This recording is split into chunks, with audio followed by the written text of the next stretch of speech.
So here I'm going to show you how to do downward dog. So downward dog is a really, really common yoga pose, and it might be a move that you do almost every day if you do yoga every day, but it's very, very difficult to get downward dog correctly done.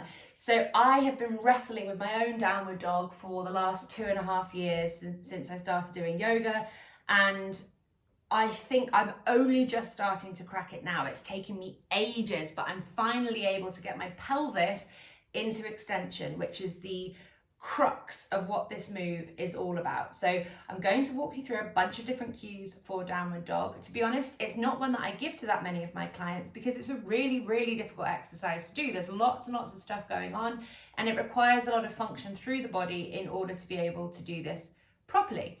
So the first thing I want to say is that I'm going to show you this from this side, but I'm going to just show you something from the front so you can see what we're going after with the legs. And I'm sorry, you might have a bit of a unladylike view at my top, so I'm going to try and protect my modesty there. So downward dog is this type of position, and I'll show you this obviously from the side, but I want you to look at your legs when you're doing this movement. So can you see that? My feet are straight, my toes are straight out of my ankle. They're not doing this or vice versa. My ankles and my toes are in a nice straight line. My knees are directly out of my ankles and my knees are leading into my hips.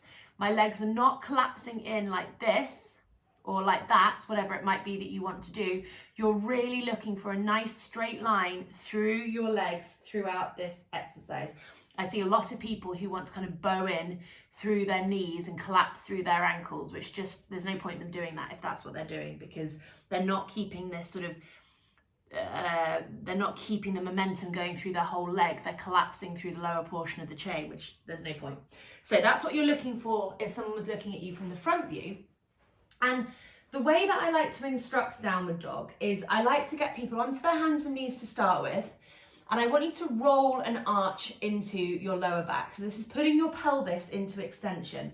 And this is how your pelvis should stay throughout the downward dog exercise. But you'll see that most people tuck their pelvis under and round their spine when they get up to the top. So I'll show you how this looks when it's done wrong. So I'm getting myself up. I'm desperately trying to put my feet on the floor. And look, can you see there that I've got that rounding through my spine and my pelvis is actually tucking under. I'm not doing this. So rolling an arch in your back, can you see that I've got that divvy in my back there? You're trying to keep that there, maintain that pelvic position as you try and straighten your legs. And that looks quite different because it means that the spine goes straight rather than this, okay? So that's a very, very common cheat, is that you see people where their pelvis is actually just tucked under in flexion and the spine is flexed. You also see people, and this is what I did for a really long time, where they kind of, I'm trying to remember how I used to do it now. They kind of collapse through their thoracic region, so their arms are very unstable. I really can't do it like I used to, but they're very collapsed here. They kind of look very bowed through their back, and it's lots of weird stuff going on. You've got to try and keep the spine poker straight, and actually doing it in front of the camera like this or doing it by a mirror is really, really helpful. So your arms are very strong. You're driving into the floor with your hands, pushing away with your hands, but really keeping strong through your shoulders. There's no collapsing through the shoulders, and you're watching for that pelvis. So that was, just a minute ago, I wasn't doing it properly through my pelvis. So there's too many things. This is why I don't give it to people, because it's a really hard exercise. So I'm going to run through it again. We're aiming for you to have your feet flat on the floor and for you to have your knees straight, but those are the least important aspects of this exercise. The most important aspects of the exercise is that you are straight through your spine and that your pelvis is in extension. So don't worry about the other stuff, that will come. You need to keep trying to push for it, but don't push for it at the expense of what your pelvis is doing, because the pelvis is the key thing here. So I'm going to do that again. I'm rolling that arch in my lower back, and I'm going to try and keep that sensation of my pelvis going throughout the whole exercise. I'm pushing up and away with my hands. Notice that I've still got that little arch in my lower back.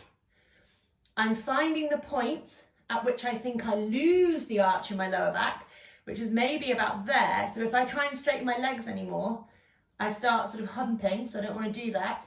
So I'm keeping my tailbone super, super high. My spine is nice and straight. I'm keeping myself here, and then I'm going to count myself down for a minute and try and squeeze my quads and straighten my knees. So I'm kind of fighting, but I'm not straightening my knees at the expense of this happening, okay? So you've really got to keep that pelvis high in the air, and I'm going to count us down for a minute. So 60, 59, 58, squeeze the quads to relax the knees down. 57, 56, 55, 54, 53, 52, 51, 50, 49, 48, 47, 46, 45, 44, 43, 42, 41, 40, 39. Oh, I'm going to reset again because I feel like I'm losing it slightly. So I'm bending my knees, rolling the arch of my back, kind of kicking my bum high in the air and starting it again. 30, 29, 28, 27. There's a lot of wobbling going on. 26. When downward dog is done, properly, there's a lot of wobbling and releasing. This is not a static, easy posture. It's easy if you do this. It's not easy if you're actually keeping your pelvis in extension. 20, 19, 18, 17, 16, 15, 14, 13, 12, 11, 10, 9, 8, I'm nearly getting to the floor, 7, 6, 5, 4, 3, 2, 1. Whew, it's a toughie, and that's downward dog.